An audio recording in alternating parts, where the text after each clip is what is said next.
Désormais, les inscriptions hypothécaires différées sont interdites au-delà de 90 jours.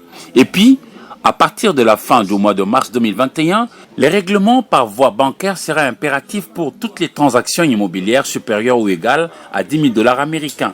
C'est ce qu'a constitué l'essentiel de la rencontre lundi 1er février 2021 entre le ministre de Finances, Sele Yalagouli, et son collègue des Affaires foncières, Molendo Sakombi, pour s'accorder sur ce qui devra être fait avec les responsables de l'Association congolaise de banques.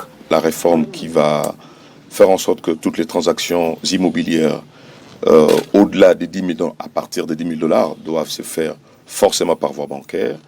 Et il fallait donc que nous ayons une réunion avec l'ACB parce que ce sont les banques qui vont recueillir ces transactions.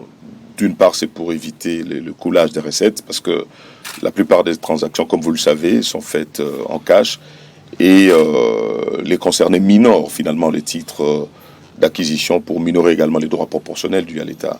Deuxième problème, c'est les droits proportionnels également liés aux hypothèques qui sont inscrites au niveau des banques pour les crédits hypothécaires.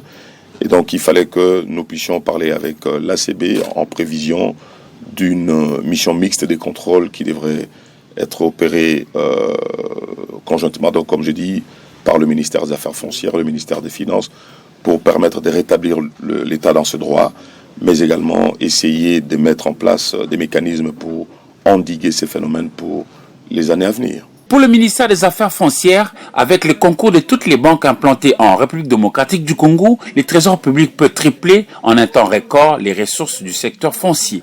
Vous savez, tout le monde ici, une maison qui vaut 100 000 $, on fait un acte authentique de 100 000 et à côté, on fait un autre acte de 30 000 pour minorer les droits de l'État.